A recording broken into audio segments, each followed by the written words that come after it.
On her deathbed, his aunt whispered, "Check under the sewing machine." Finds $3 million treasure.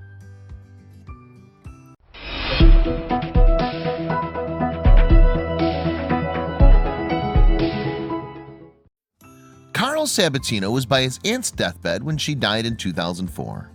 And good thing he was, because if he weren't, he wouldn't have gotten a chance to hear about the secret she's been keeping for a long time.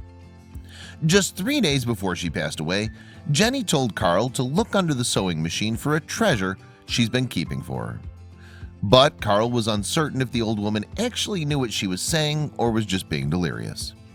Even more, he wasn't sure what the treasure under the sewing machine his aunt was referring to. He decided to dig around after her death and, true to her words, he came upon something that could be a treasure in his aunt's Staten Island home, just as she'd said. It was a truly shocking discovery for him. As I moved the sewing machine, it came sliding right out onto my lap. I was stunned, he said. I found it wrapped in newspaper.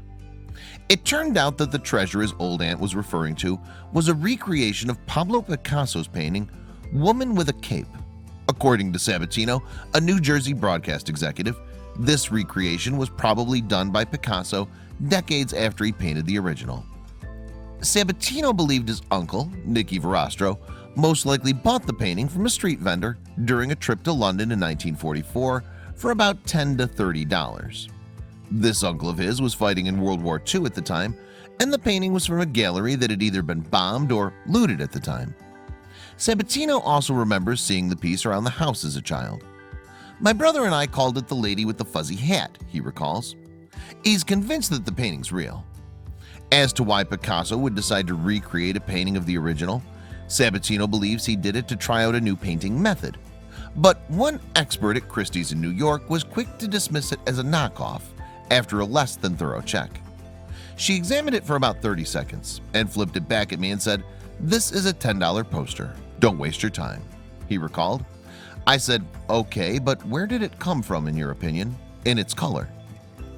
Although the expert had a point, since the paint was an exotic rarity during those times, another analyst decided not to write the matter off as an impossibility when Sabatino took the painting to him to verify or refute that his aunt's precious painting was a knockoff.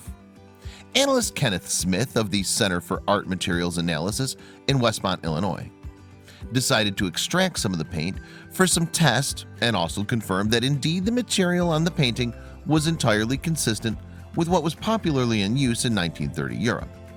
There was also a right particle thumbprint somewhere on the painting, which might help unlock the truth behind the painting with further analysis, if it matches a plaster cast of Picasso's hand. If all these tests prove Sabatino's aunt to be right, he might very well consider himself a millionaire, since according to a Florida art appraiser, Richard Bolai, it could be worth around $13 million if found to be genuine. We would have to wait a while to confirm that, and if true, then Sabatino can thank his aunt and uncle for turning his fortune around.